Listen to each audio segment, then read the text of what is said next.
Welcome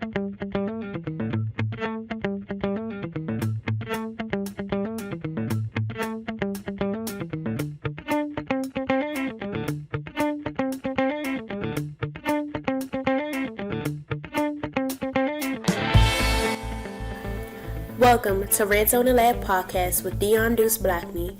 I am Adrian Blackney, his daughter. Thank you for tuning in today's episode. Please subscribe to our YouTube channel, Redzone and Lab, and don't forget to hit the notification button. Thank you. One beat, one sound, one heart, one love.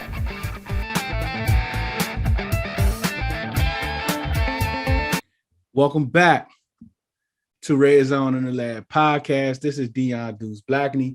This is day 2 of the NFL free agency. And today we're just going to talk about a few of the signings. We're going to have a couple guests. We're going to have John Matthews back on, and we're going to talk about Tom Brady, his retirement, his unretiring, and what to look for, what to expect from him for this upcoming season. We're also going to have on Cris. We want to kind of talk about the Cowboys and what's going on with them in free agency, especially the Randy Gregory news, the Amari Cooper news. So those things we're going to get into today. Man, let's get to it. Welcome back to Redzone and the Lab Podcast. We have our guest, is back in the building. What's up? So let's talk about Tom Brady, right? Let's talk about Tom Brady. To some, he's the GOAT. To others, he's not. But the stats, the accomplishments speak for itself.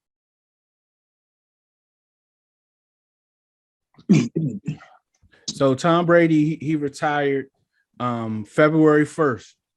He retired February 1st. He said he wanted to spend time with his family. And that was one of the retirements where a lot of people was like, oh, okay. But it just didn't seem like he was really going to retire. You know what I mean? It seemed different when he announced his retirement. But as we first announced his retirement, what was your first initial reaction? About time. Like, what else he want to do? What else did he want to do? You see what I'm saying? Like, he's accomplished everything. Literally, like everything you can accomplish. Is he the GOAT? We'll talk about that later. But my thoughts initially was like, about time. He had a great storied career, one of the best careers ever. He could have retired 5 years ago, would have been the same answer. But he shows how good he is. But it also shows, like, to me, it just shows where the league is at. The league is softer because guys like him wouldn't have lasted. But we, what I'm saying, in the 90s, right. They all get wiped up. But it's just this league, they allow quarterbacks to sit and pitch and catch all day sometimes without getting really physically injured. Mm-hmm. But when we'll talk about that later. Our quarterbacks, is what I'm say, get punished out here in this league. And then they don't throw flags. But if you touch him in his head or do something, that's it. But I didn't really feel anything. I felt like there was a force because it was too quick. For that long of a career, it felt like it was hurried, to be honest. I'm going to sum it up. It felt hurried, and I knew he wasn't for time. That's it. Just knew it. Yeah, because you can make an argument that the last 2 years has been the best 2 years of Brady's career. Mm-hmm. Away from Belichick, the numbers he put up last year, he played all. I mean, this guy old. He played all 17 games, right? 67% completion percentage, over 5,000 yards, passing over 40 touchdowns, under 15 interceptions. I mean, he did that for 2 years straight. And before that, he's never had a 40 touchdown season ever, right? Mm-hmm. And there's only one other time he got up to 5,000 yards, and that was the Randy Moss year, of course. With those numbers, you hear people say, yeah, it's good to go out on top, but I mean, he was like can arguably like top 3, top 5 statistical wise as the quarterback. So when you see those numbers and how he's been playing the last 2 years, it kind of justifies, wait a minute, I don't know, let me give it some time, right?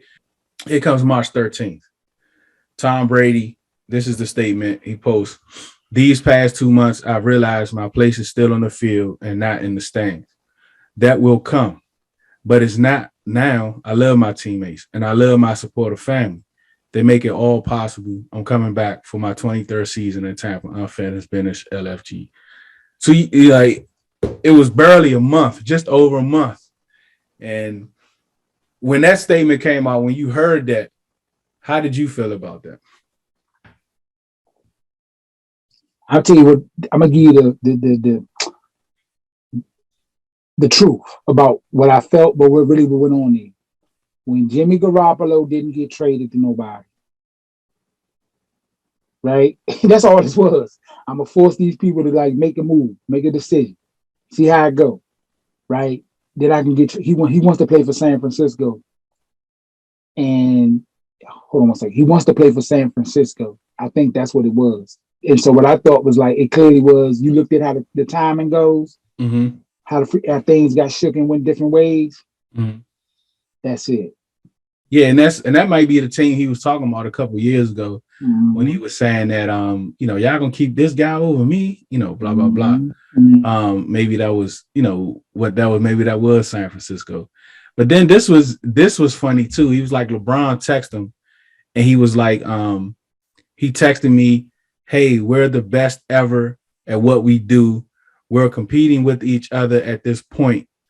When he dropped at this point. So that's what LeBron said to him. And then Tom Brady, he said when he put 54, but that was that 56 game LeBron put up. He put up 56 and he texted him, all right, I'm coming back. I mean, how long do you think he can keep this up? I would say it's as long as allowed, like, because he didn't look bad. He went out good against the Rams. It wasn't his fault. So until that happens where he looks like Brett Favre.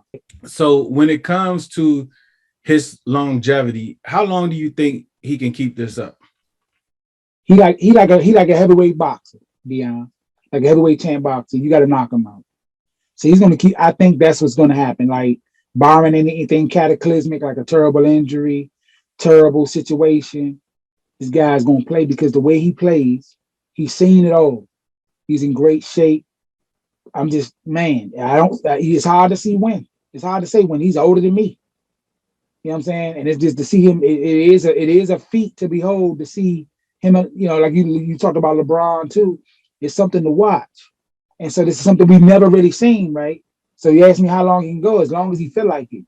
Really, because that's really, from what I saw last year, he was like you said, this guy's still doing this. He's still ascending.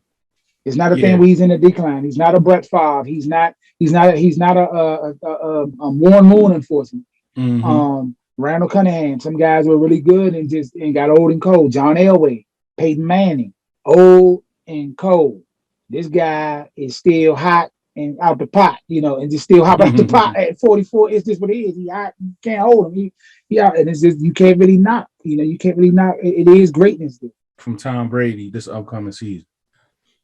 I think we the same old in a good way, right? In barring what their defense does as far as keeping and retaining players, the offense was relatively under contract in younger players. They did a great job drafting around Jameis Winston. They did a great job putting, if you can tell, they did a great job in drafting defenders. Great. They did a great job of bringing in older D linemen that still got something in them, and those guys are always to be around, and they have a good coach. So what do I expect? They'll be in the NFC talk again. And these are the quarterbacks. And Tom Brady is super competitive, like Brian, right? He wants to be the best. He wants to be considered the best. If Tom Brady can get to the playoffs this year, and let's say top 3 seed, right? These are the quarterbacks he's going to face to get there in the regular season. Lamar Jackson, Pat Mahomes, Joe Burrow, Aaron Rodgers, Matt Stafford, and Dak Prescott. Those are 6 of the top 10 quarterbacks in the league. it's like he's playing with house money, right? Would you look at this as Tom Brady playing with house money? As in, regardless, however this season goes, he's still going to be looked at as the GOAT. Is there anything he can do this season that would take away anyone's thought about him being the GOAT? Of course, if that's how you see him, but just someone that sees him as the GOAT. I don't see him as the GOAT. He's it's not fair to compare, but I don't see him as the GOAT either. I'll leave it there as far as quarterbacks go, but he's a doggone good one. But if he can come out of that gauntlet of quarterbacks and come out over on the top, but see the thing is, quarterbacks don't necessarily duel against each other. The teams do. It's just what quarterback can outduel each other. So it's not you go out there with a bad defense, you lose. I don't care. You can go pull up anybody. You can name them. Any good quarterback, right? Like you can go pull up Eli Tittle. Anybody. You can pull up anybody. But if you don't have a good squad around you, then you lose anyway. So like I said, it depends. It depends on what Tampa Bay is able to retain on the defensive side of the ball to see if they even if he does anything. And will it mess up his GOAT status? No. Whatever the status, because that's already cemented. Like he could have, like I said, he could have retired 5 years ago, and nothing would have changed in a lot of people's minds. So that's it. Yeah, man. I say welcome back, Tom Brady. I'm here for it. I'm here for Tom Brady. Play this year to see what he can actually do. But that's Tom Brady, man. John Matthews, man, I appreciate you for coming on today to talk about Tom Brady. Tomorrow, John's going to come on. We're going to talk about like any of the remaining free agents and where they possibly could end up, if there are any more. I mean, if they're the bargain basement shopping, what we doing now? Yep, that's we're at Marshall's. We're in Marshall's and Ross right now. Eileen's basement. All the Jordan Taylor is over. Tyson's Galleria is over. We over at we at Fullsville Mall now shopping. So nah, but right, that's the truth though. That's the truth. You get that. My man. Thank you for coming, man. Appreciate you. Take care. Hi, I'm Christian Miles, native Washingtonian and real estate agent servicing the Washington metropolitan area. I started my career as an investor and later transitioned to the residential side. I really wanted to leave the investor side because I wanted to connect with people. Building relationships is important to me. I understand the buying and selling process can be challenging. I get it. I've been there. I'm a mom, wife, friend, and neighbor. I absolutely love helping families and connecting with people. Going through the home buying and selling process is stressful enough. When working with me, I make it fun. As a realtor, I think it's important to be able to connect with you. Every detail is important, no matter how small. Let me take care of the heavy lifting while you focus on the joys of finding a new home. Something I live by, people may not remember what you said, but they will always remember how you made them feel. With me, it's an experience.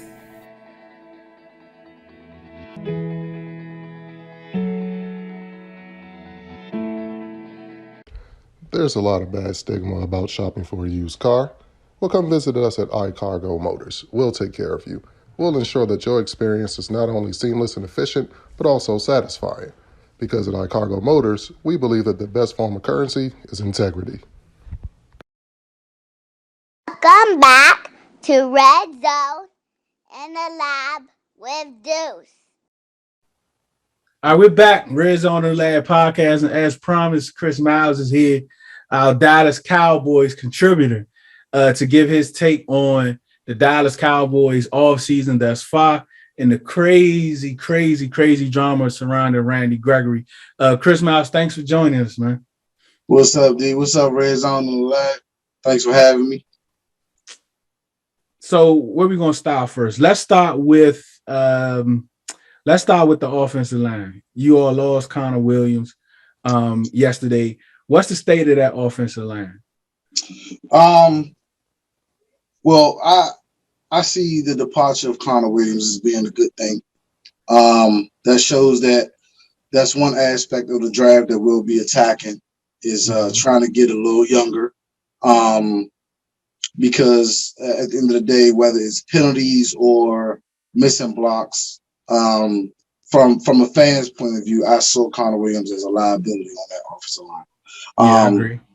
The offensive line has a chance to regain its confidence and its status as being a stout offensive line, but you can't do that when your left side is either missing blocks or having constant penalties.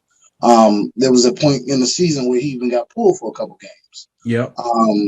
And I believe that the reason why he regained his position was just off of play knowledge.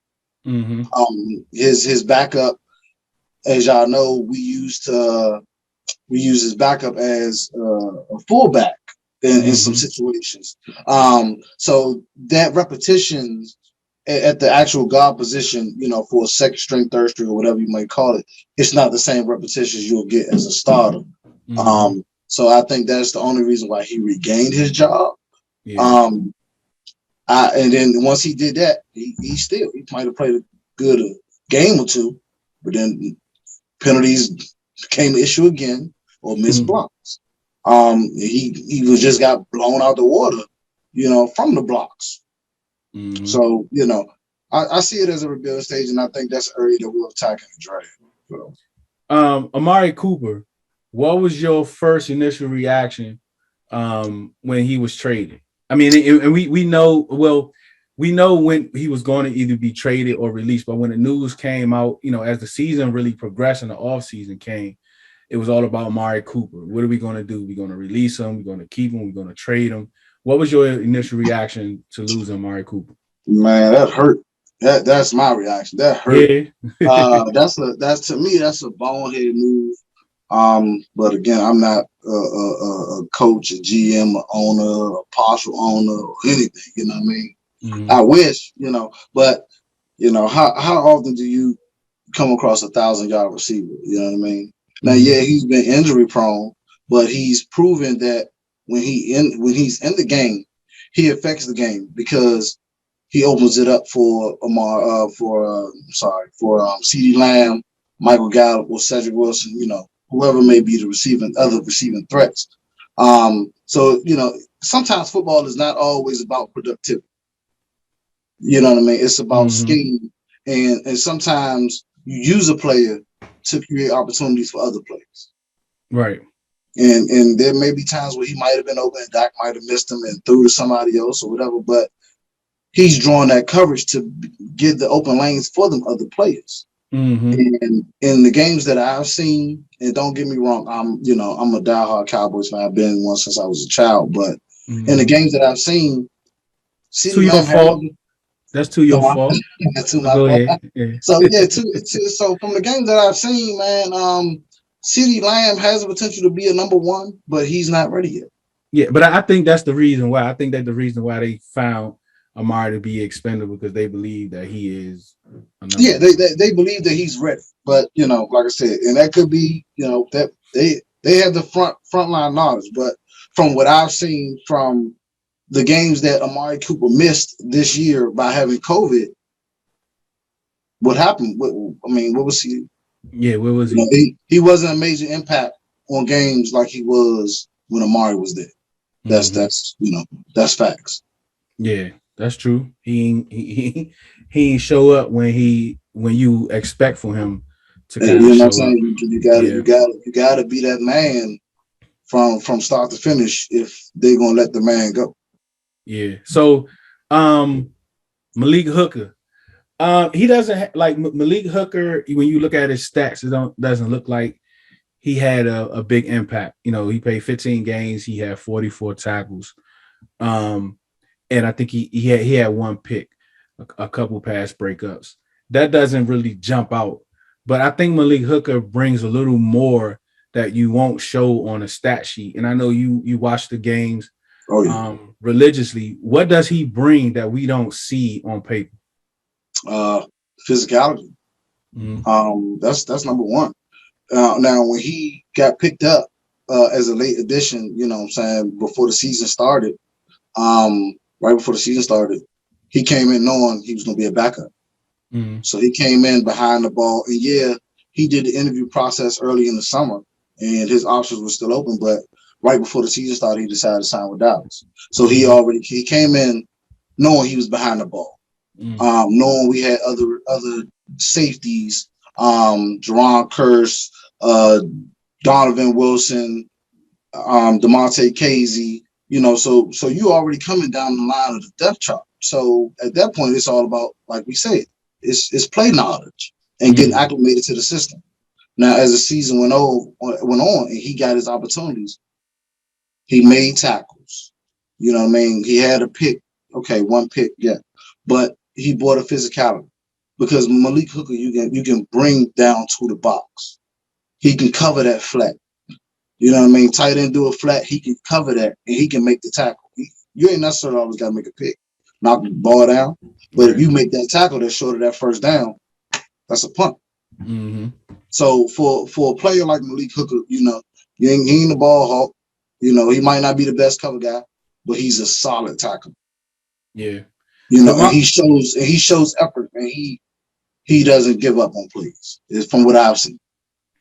DeMarcus Lawrence, 3 year, $30 million. How important was it to get him back in the fold? That's crucial. When the rumors was going around that, they asked him to take a pay cut, potential release, I said, can't let that go. I'm sorry.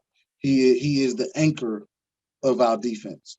Now, yeah, he missed time after the game one, with the broken left foot bone in his foot. The thing is called the fifth metatarsal, something like that. But when he came back, it was an immediate impact. Yeah.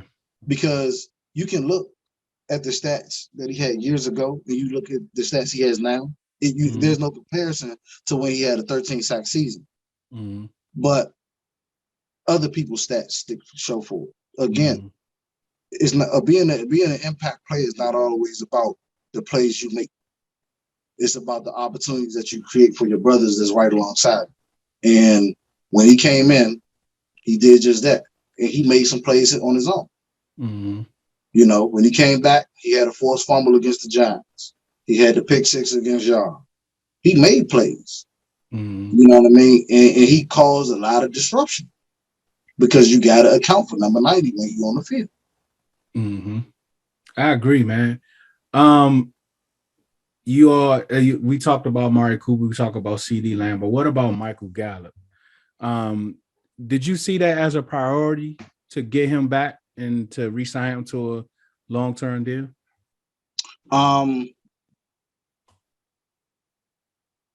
So yes and no, because I say yes because I like the trio.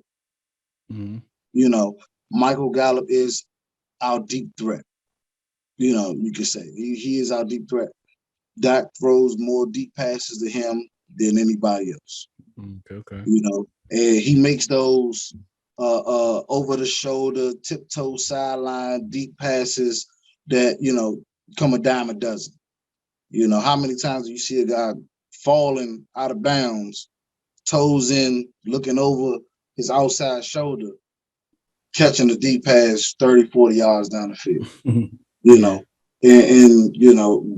so I see that, like I said, it was a necessity, but it wasn't, I don't think it was a bigger necessity than possibly keeping Amari Cooper. Okay. Yeah, because they gave him 5 years, $62.5 million. Yeah. I mean, and he worked for his money. And I take that. I don't take that away from him. He worked for what he got, and he unfortunately got injured. You know what I mean? But at the end of the day, now he got to step up even more so. Because he was there before CD was there, and his numbers have been consistent. But we need him to. If you're gonna be the number 2 guy, you gotta shine. I agree. Hold on one second,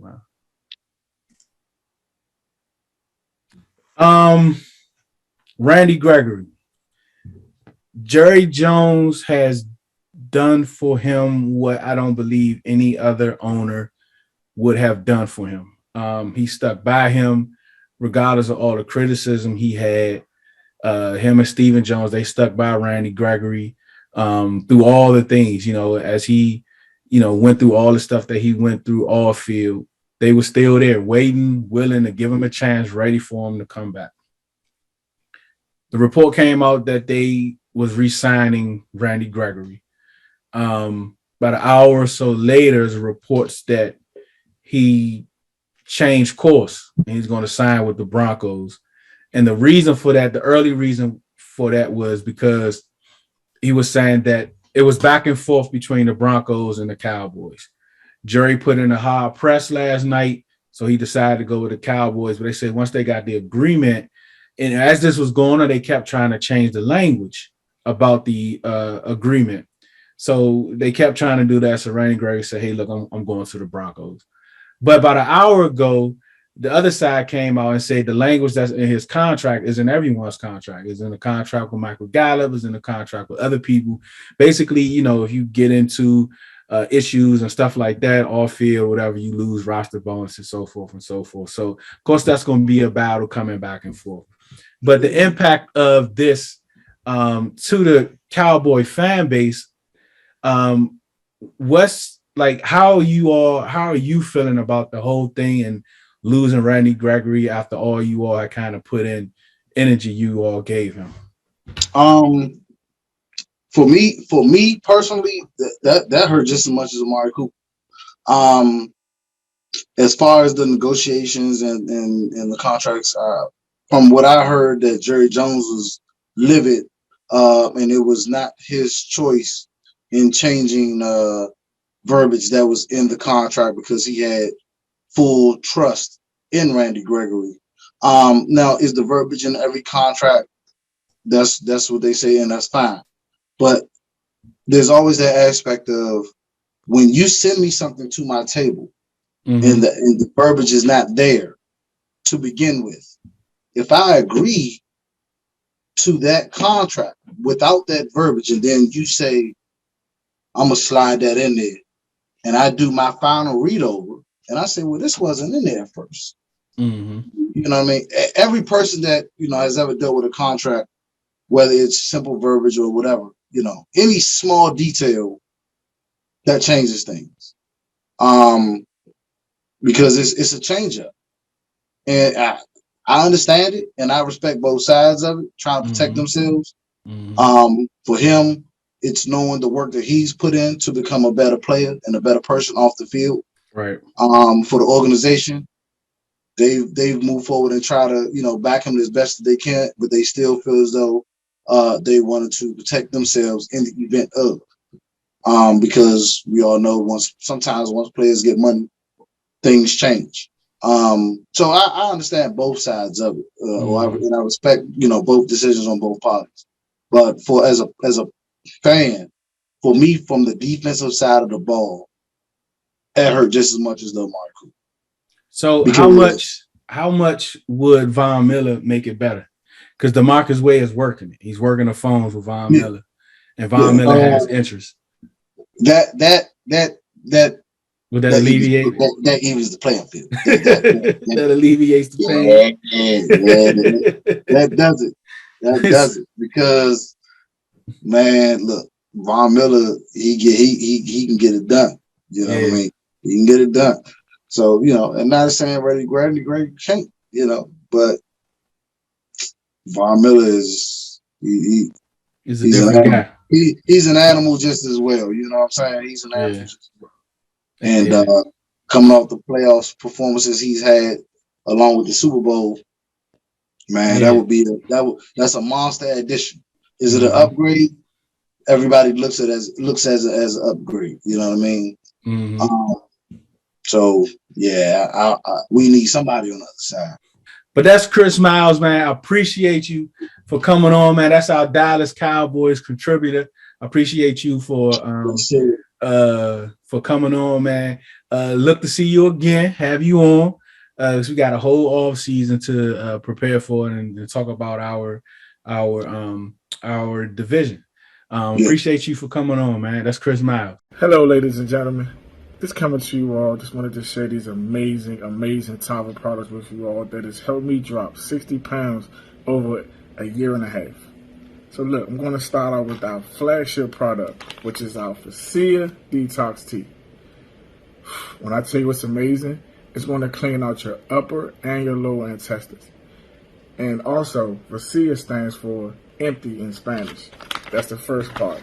Now we have Violate 30, which is vitamin and liquid energy for 30 days. Now, once you detox, it's going to take out good and the bad. So this right here is going to put everything good back in your body, all the nutrients you need. Now this here is a flare. The flare will definitely get you there. It has no caffeines, no sugars. You will not have jitters. It's all natural, and it gives you great energy. Last but not least, we have our CBD infused coffee, Cris. Colombian blend. It helps keep you calm. Does not have any caffeines or sugars. It's all natural. Chaga mushrooms and Garcinia gambodia, which is good for memory. So if you want to try any of these amazing products, all you have to do is reach out to me. You can reach me on Facebook at Van Thomas or Instagram at Van_the Detox Man. If you want to reach out, just hit me. I'll gladly get back to you. Peace. Thank you for listening to Redzone in the Lab podcast. Please follow us on Facebook and Instagram. Subscribe to our YouTube channel at Redzone in the Lab. And you can download our podcast at Spotify, iTunes, and Podbean. And please visit our website at redzoneinTheLab.com. Thank you.